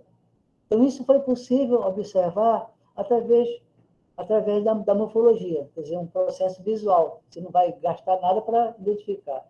Então, veja assim, dentro do próprio acesso existe variabilidade genética. Como quando eu falei da Cupaíba reticulata. Dentro da mesma espécie, nós temos tipos diferentes. Aqui, no caso, é dentro do próprio acesso, não é nem espécie. A mesma espécie, e dentro da espécie você tem os acessos, e dentro do acesso também tem essas diferenciações. Esse aqui é o mais interessante. Aqui é o curauá. O curauá é uma bromeliácea, altamente produtora de fibras. É considerada a fibra mais nobre que nós temos, é a fibra do curauá. Ela é mais resistente do que qualquer outra fibra que nós conhecemos. Inclusive, chega a superar a fibra de vidro. E esse curauá, ele só ocorre naquele mapa, como eu mostrei, aqui no Pará, falo que tem. Hoje já tem no Amapá, que eu sei que porque nós mandamos material para o Amapá, nós mandamos material para os colegas da Embrapa lá do Acre, lá do Amazonas, e mandamos para uma pessoa também, uma outra pessoa interessada lá para Goiás. Então, eles devem ter multiplicado esse material. Mas a parte nativa mesmo dele é aqui na região, principalmente no município de Santarém. Santarém, Monte Alegre, Alenquer é a base. Então, veja bem, aqui nós temos curauá chamado de curauá roxo, que é esse da flor escura, e o curauá é chamado de curauá branco. Na verdade, é a folha que é verde e chama de curauá branco. E existem outras diferenças que a gente vai mostrar. Esse curauá, o uso dele principalmente é para a indústria automobilística. Para vocês terem uma ideia, hoje a indústria automobilística necessita de 500 toneladas de fibra de curauá. Infelizmente, quem produzia deixou de produzir, que era uma empresa de São Paulo, que existia lá em Santarém. Então, essa empresa, não sei por qual foi o motivo, investiu 30 milhões de reais, construiu a fábrica e, de repente, depois de alguns anos, parou de produzir. Eles não conseguiam ter matéria-prima suficiente e começaram a usar fibra de juta, principalmente de juta, para atender o mercado. Só a Volkswagen vivia no pé deles e eles não conseguiam atingir. Então, o máximo que a empresa conseguia produzir mensalmente era em torno de 20 toneladas mensal. E a demanda deles era 100 toneladas. Então, veja só, além disso, como ela é usada para a fabricação de outros produtos, como piscina, caixa d'água, é muito usada na parte artesanal e, ultimamente, estava sendo muito procurada. Foi levado fibras para fora do Brasil para se fazer teste como viga. Nesses países que tremem muito, como o Japão e assim por diante, então fazer vigas de concreto era dor de cabeça. E talvez a fibra de Curauá, com a resistência que ela tem, talvez fosse uma solução. Eu sei que no Japão estão fazendo vários testes, porque a gente teve material nosso que foi para o Japão fazer teste, não sei como é que está atualmente, mas existe interesse muito grande pela procura da fibra do Curauá. E aqui tem outra diferença. Então, veja bem, a gente colhe, na verdade, a folha. E quando uma folha tem, por exemplo, aqui, espinho, então isso toda a colheita é feita manual. Então, isso vai ser uma limitação e um problema sério para para os produtores. O que é que nós fizemos? A gente fez algo sem querer. A gente tirou o germoplasma de campo, levamos para o laboratório e começamos a multiplicar em laboratório. Quando foi mais ou menos na terceira, o quarto subcultivo, de repente a gente percebeu, ao levar o material novamente para o campo, que ele estava sem espinho. E esse trabalho, nós ganhamos um prêmio de inovação em 2003 pelo Prêmio FINEP. A gente conseguiu produzir em escala comercial mais de 100 mil mudas de Curauá em laboratório, e toda sem espinho. Esse material foi entregue para Tramontina, né, que tinha uma área muito grande. É excelente para cultivar em sistema agroflorestais, porque por esse fato de ser uma bromélia, o rendimento dele é muito pouco, não vai concorrer. É uma espécie também que não requer adubação química, como é usado nas outras espécies. Você pode até aplicar, mas de preferência, a adubação orgânica ela se dá melhor. A adubação química talvez mais para acelerar. Uma outra vantagem é que essa espécie você cultiva hoje e com 8 a 10 meses no máximo você é obrigado a coletar as folhas. E a partir daí, a cada 3 meses, esse material vai lançando rebentos e você a cada 3 meses é novamente obrigado a coletar. A outra vantagem, que é uma que eu vejo muito boa, é que ninguém mexe, ou seja, ninguém rouba essa planta porque ela produz um fruto parecido com o fruto do abacaxi, mas é muito pequeno. Então, eu acredito que ninguém vai roubar as folhas, ainda mais com espinho, para mexer. Então, essa é a grande vantagem que o Curauá tem. É uma fibra nobre que eu não consigo entender por que na minha região amazônica a gente não tem grandes áreas cultivadas. Existe o mercado, a gente recebe muito mensagem de fora do país, principalmente nos países asiáticos, pedindo. A Arábia Saudita mesmo já pediu material de fibra, mas nós não temos condições de mercado, não temos produção para isso. Colegas nossos conhecidos na Alemanha estão fazendo trabalhos junto a empresas automobilísticas, querem fibra e a gente tem dificuldade de conseguir material para eles. Então, é assim, existe toda a tecnologia dessa espécie para cultivar, para multiplicar, para propagar, para colher, toda tem. Infelizmente, eu não consigo entender por que no nosso país, principalmente na nossa região, não é utilizado. Já levaram esse material para São Paulo, mas lá em São Paulo, essa espécie ela não tolera frio. Por exemplo, quando chega no mês de junho, julho, agosto, lá na região sul, o frio vai queimar as folhas todinhas. E o primeiro sinal de coleta da folha é quando ela começa na sua extremidade, aqui na ponta. Ela começa a secar e você já está mostrando que tem que coletar a folha. Senão, o Curauá já estaria lá no Rio, São Paulo, Santa Catarina e assim por diante.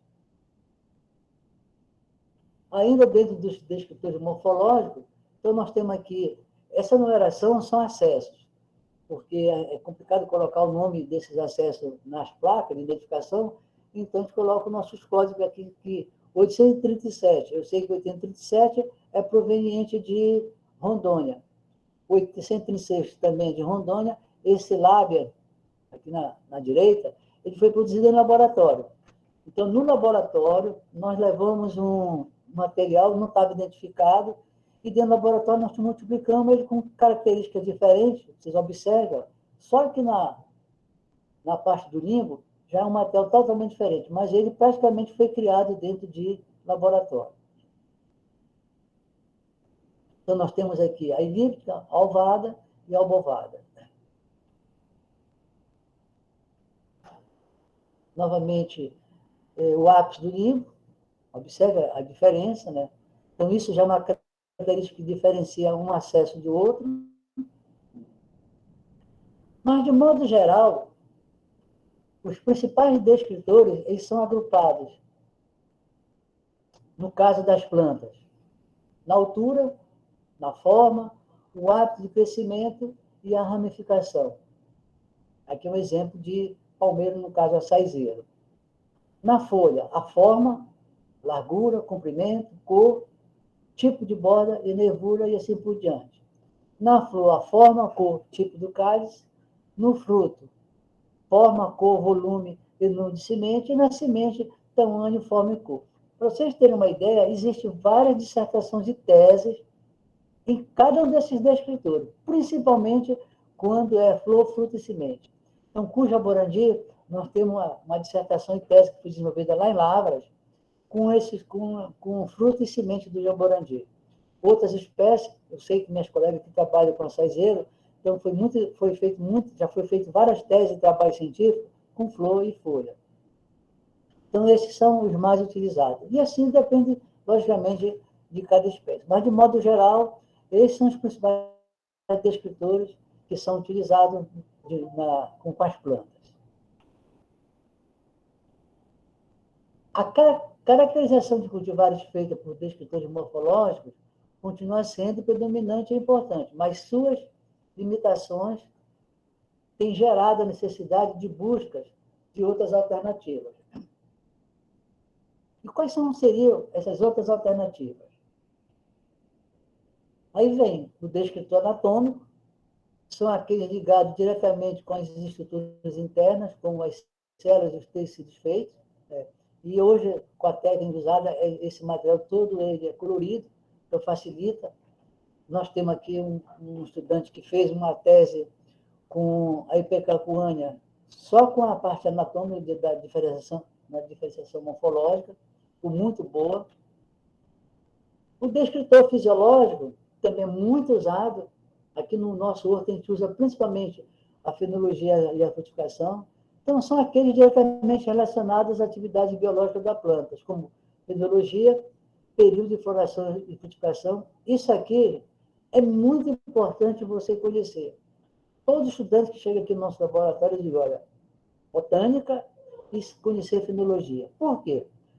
Porque a fenologia é importante. Eu quero fazer coleta de um material. Se eu não souber a fenologia daquela espécie, eu posso fazer uma viagem perdida. Por exemplo, eu estou aqui em Belém, quero ir até Manaus, coletar uma determinada espécie, seja semente, seja lá o que for dela. Eu não conheço o período, eu posso ir para Manaus e chegar lá, olha, não é época de fazer coleta. Não tem, a espécie não está florando, não está frutificando, então é uma viagem perdida.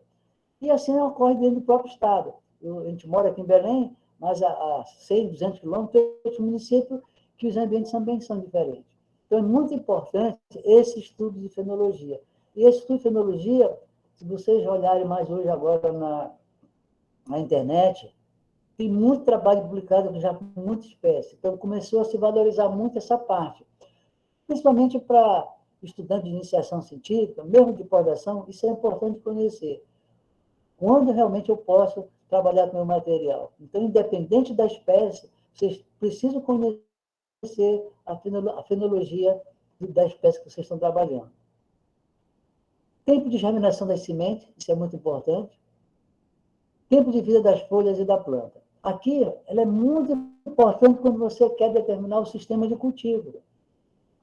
Porque vocês sabem que, em determinada época do ano, na nossa região amazônica, de modo geral, nós temos as diferenças, mas de modo geral, às vezes as pessoas usam dois termos que não estão corretos. Aqui fala assim, a época que está chovendo e a época que está seca. Então, na Amazônia, principalmente nos estados do Pará, Amazonas, Amapá, esses estados, nós temos dois períodos que é bem conhecido. O período que chove mais, onde as precipitações são maiores, né? E o período que a precipitação é menor, mas não é seco. Na região de Cerrado, até que a gente diz assim, há um período de estiagem, mas seco é lá no Nordeste. Lá é seco mesmo, porque não tem, a umidade é muito baixa.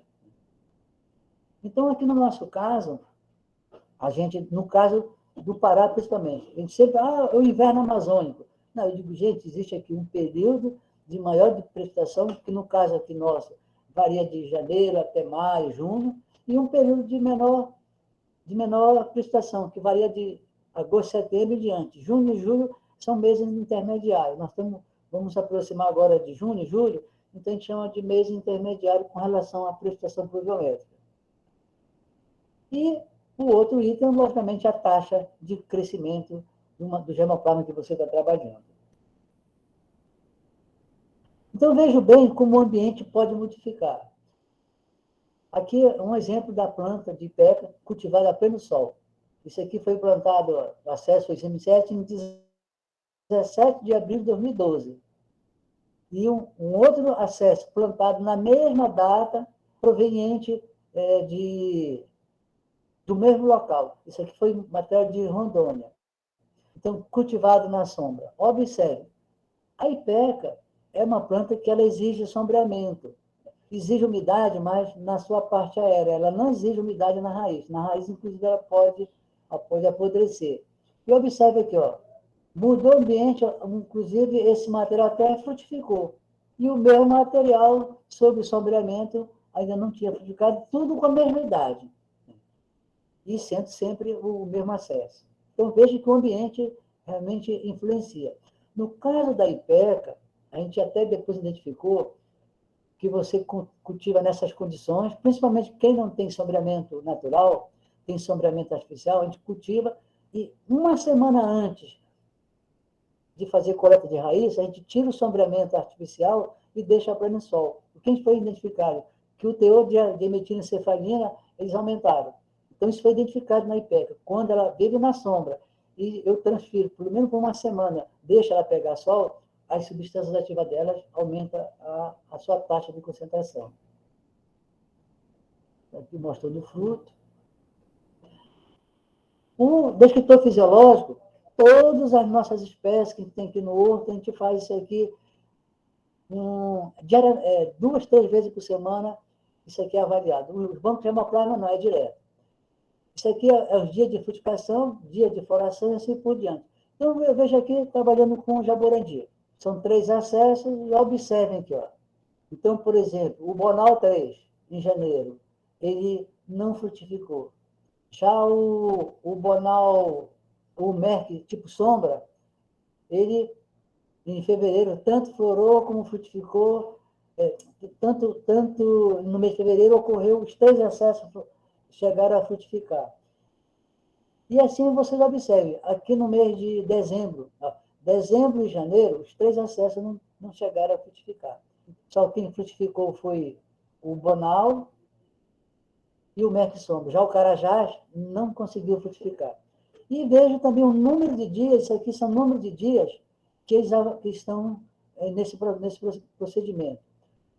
Quando eu quero coletar material, por exemplo, para fazer um extrato, para fazer uma análise fitoquímica, então eu vejo aqui, tem época do ano, mês do ano, que não adianta eu coletar, praticamente é mais de 20 dias.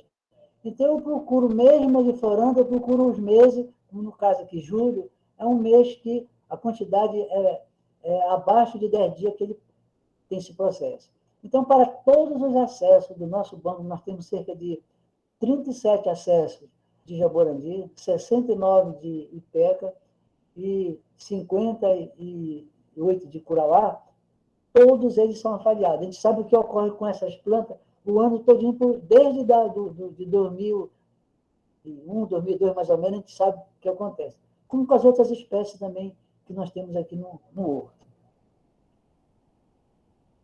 O descritor fisiológico, eles são de grande importância para o entendimento do desenvolvimento da planta, na correlação com a variabilidade da mesma, formulação de estratégias de conservação e multiplicação de acessos, planejamento de expedição de coleta, aquilo que eu falei, não adianta você fazer coleta sem saber o período que o material que você está, qual é o período que ele está, se está florando, está frutificando. Melhoramento através da seleção de acessos com características positivas, como alta taxa de crescimento e precocidade.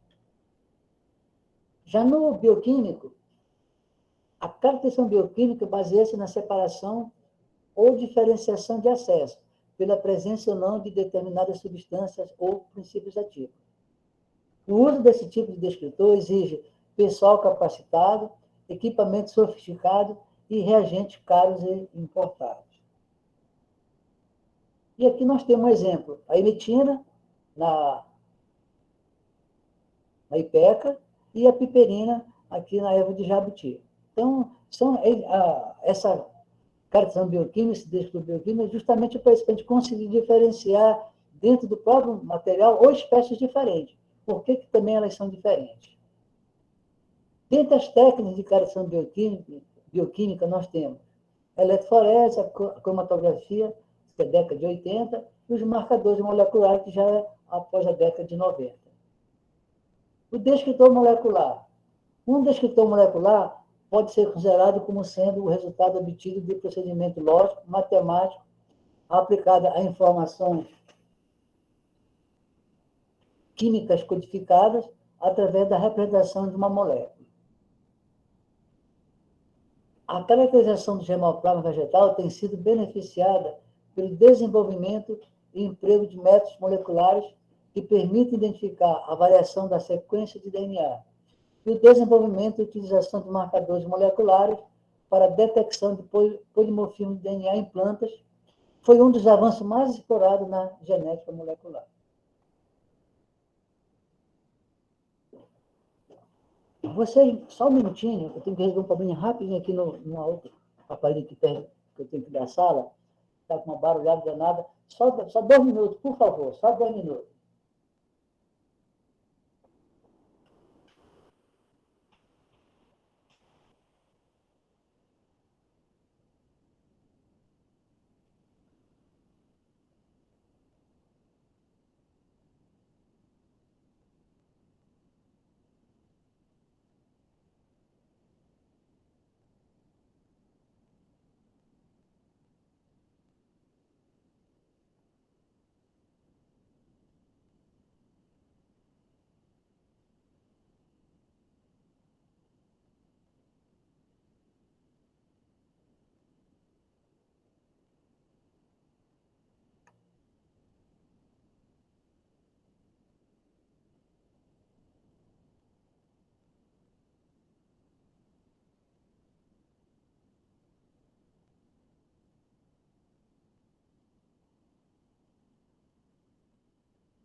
Ok, pessoal, desculpe, já estou aqui, era um autoclave nosso que estava barulho muito e o estudante não estava aqui na hora. Tive que ir lá para reduzir a pressão.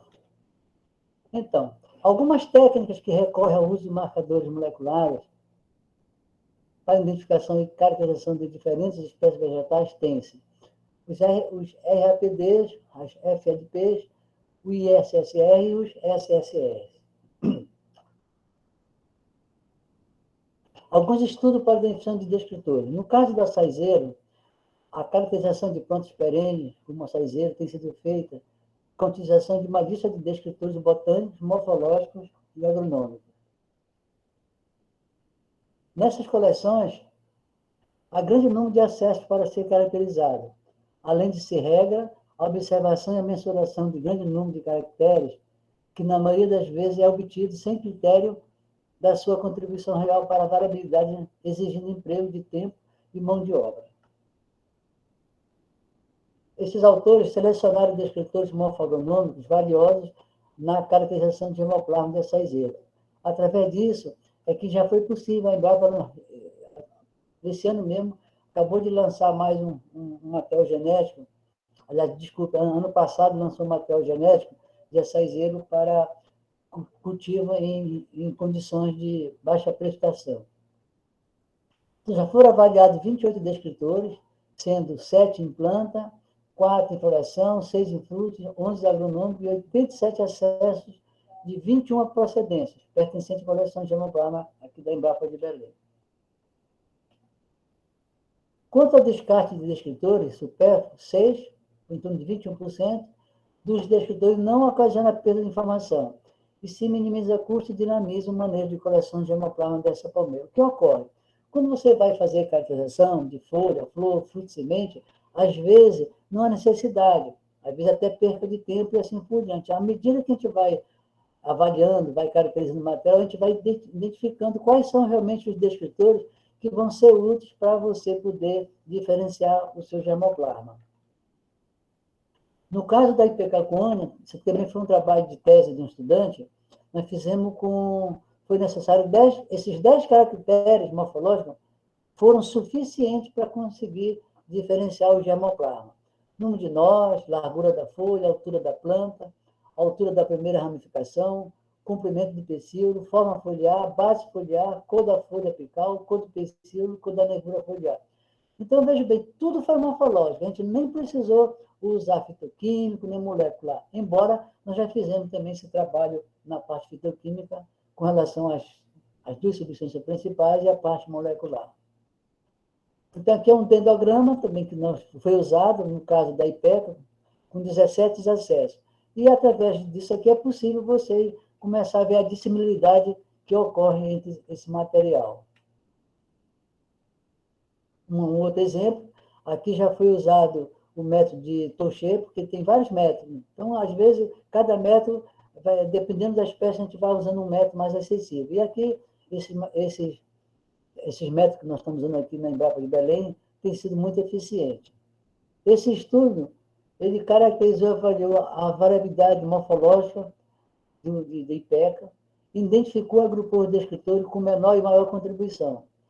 Essas informações são inéditas para essa espécie e servirão de base para a seleção de indivíduos de interesse dos programas de melhoramento, além de fornecer informações fundamentais que facilitarão a identificação de espécies em ecossistemas nativos ou plantados. Então, veja bem, a gente já conseguiu fazer isso na IPECA, isso aí na época não tinha, já fizemos com o jaborandi, já fizemos com o curauá. Então, essas três espécies que nós temos, já toda essa parte de caracterização já foi feita, e isso está facilitando a diversidade genética de ser encontrada, e quando a gente vai fazer coleta, a gente realmente coletar material de realmente que tem interesse. Os acessos. Qualquer registro individual constante de uma população de germoplasma é a amostra de germoplasma representativa de um indivíduo ou de vários indivíduos da população, em caráter mais geral, pode ser qualquer registro individual constante de uma coleção de germoplasma, uma planta, uma maniva e assim por diante. E isso aí pode ser feito numa região, num município, num país e assim por diante.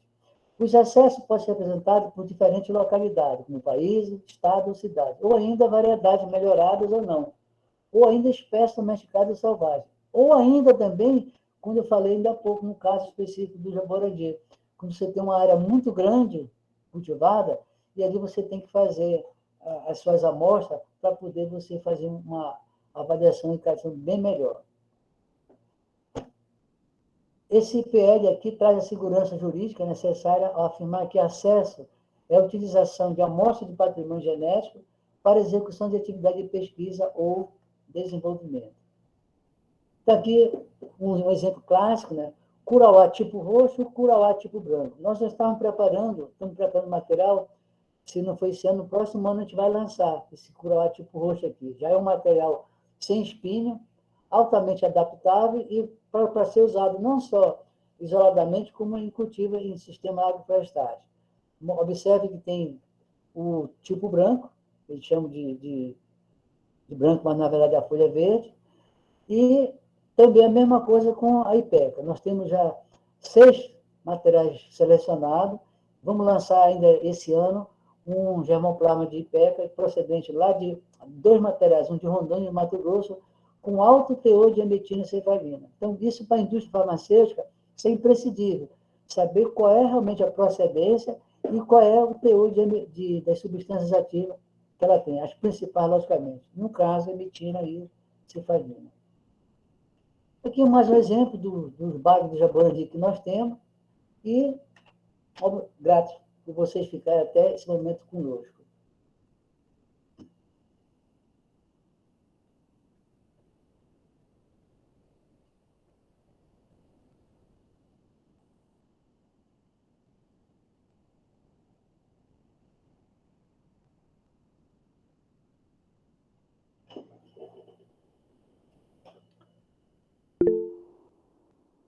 Deixa eu tentar ver se eu coloco. Não sei se vai ser possível aqui, que eu até desaprendi já. Como é que eu faço para colocar aquela tela principal?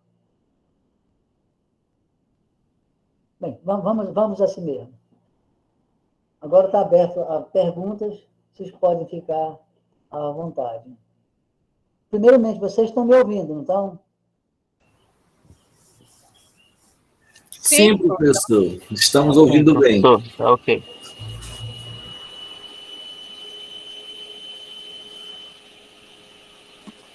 Durante a minha apresentação, eu percebi que eu acho que tinha várias pessoas tentando acessar, mas eu não estava conseguindo ver isso aqui.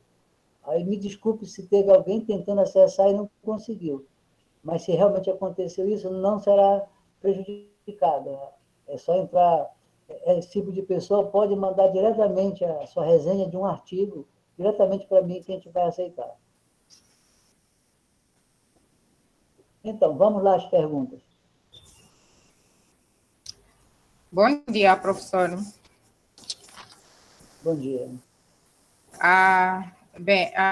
Eu sou Cândida Marisa das Dores, e sou daqui do polo do Pará, concretamente em Belém. Primeiro, professor, eu queria lhe parabenizar por esta aula, não é? Eu gostei muito em particular, foi muito interessante e pude aprender muita coisa, até porque as informações o conhecimento que trouxe aqui está diretamente ligado ao meu projeto, não é? Para a tese, que tem a ver com as plantas medicinais nativas, neste caso em particular do meu país, que é Moçambique. Primeiro, eu gostaria de fazer um pequeno comentário, não é? Sobre a quina. Na verdade, é uma partilha de informação que eu também queria deixar em relação à quina, quando o professor esteve aí a falar da importância das plantas aromáticas e medicinais, não é? Então, basicamente sobre como esta quina é usada no meu país, que é um país africano, para além daquilo que o professor falou, que é usado para o tratamento da malária, e realmente lá também é usado de forma tradicional para o tratamento da malária nas comunidades rurais, principalmente, mas também ela é usada para outros fins, porque em Moçambique o uso dessas plantas medicinais nativas, ela está muito ligada à tradição, à cultura, aspectos culturais. Então, de forma que ela é usada também para fazer aquilo que chamam, eu acho que, de limpeza, não é? Limpeza de um espaço, da casa, da habitação, contra aquilo que chamam aqui no Brasil de mal olhado. Deixar a casa um pouco mais leve, com energias, digamos assim, positivas. Era praticamente isto aí que eu queria partilhar, além de ser usadas também para o tratamento de outras enfermidades. Agora, eu vou passar para algumas questões, que são dúvidas mesmo, que eu tenho em relação à aula, não é? Começar pela questão dos acessos. Eu não percebi muito bem, professor. Eu posso entender o acesso como sendo registro, porque é assim que eu acabei percebendo, mas não sei se percebi de forma correta. Ou por outra, o que nós podemos considerar exatamente um acesso?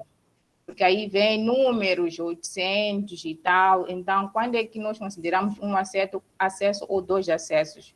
Então, o que nós podemos considerar nesse aspecto? No caso, Cândida, dado pela sua pergunta, com relação ao uso, eu não vou entrar muito em detalhe de uso das plantas, porque não é bem o objetivo principal aqui da aula. Mas a gente tem, depois eu posso até, você pode entrar em contato direto comigo através de mensagem, eu lhe mando direitinho. A única coisa que eu posso te adiantar, que a nossa aqui é a classe Amara, que é uma coisa diferente, lá na África existe a quina com nome, mas é uma árvore. Mas o nosso uso principal aqui é, na verdade, anti-inflamatório. Com relação ao acesso, na verdade, as palavras, às vezes, as palavras populares, elas confundem muito. Por exemplo, quando eu falo aqui capoeira, a capoeira ela pode ter vários sentidos. Capoeira em forma de vegetação, capoeira em forma de dança, capoeira em forma de luta e assim por diante. A mesma coisa a palavra acesso. Acesso a quê? Então, na verdade, acesso, com sentido de germoplasma, é a procedência, é de onde você fez uma coleta. Vamos supor, você está aqui em Belém e você coletou uma espécie de nome A. Então, você fez uma coleta, o nome daquele acesso é o acesso a Belém. Aí você foi aqui próximo de um outro município, vamos dar um exemplo aqui, bem próximo, Castanhal, um município aqui perto de Belém. Aí você também coletou a mesma espécie, aí você vai chamar assim, acesso B Castanhal. Então, o acesso não deixa de ser a procedência, a origem de onde o material foi coletado. Eu coloquei esses números aqui, 836, 37, na verdade, é só um código que nós usamos, porque ficaria difícil eu coletar, por exemplo, eu tenho Ipeca coletada lá no estado de Rondônia, lá em Cacoal, em Rolim de Moura, que são os municípios que tem lá. Então, ficaria assim meio confuso. Se eu fosse para Mato Grosso, aí eu ia pegar de Cáceres, Barra do Bugre, e assim por diante. Então, a gente coloca o código só para facilitar. Na Embrapa, a gente tem um programa chamado de Programa Lelo, e todos esses dados eles estão disponibilizados para quem quiser conhecer o material genético. Existem algumas informações que é restrita a nós, mas, por exemplo, onde foi coletado, quem coletou, a época que foi coletado, quando trouxe para formar a coleção ou o banco de hemoplasma, e tudo onde em volta do material, as condições que nós encontramos, se foi altitude, foi vegetação, solo, a gente procura colocar essas informações. Então, assim, bem direto, acesso, nada mais é do que a procedência de onde o material foi coletado. Tá, muito bem percebido. E não sei, professor, eu tenho mais uma outra questão, não sei se posso colocar. Pois não. Sim, em relação a Carauá, naqueles, assim, no experimento que o professor fez, não é? Que sem querer acabou dando origem a um produto com uma morfologia diferente, ou seja, sem espinhos, e que acabou tendo ali lá as suas vantagens, o seu mérito e tal. E eu queria saber,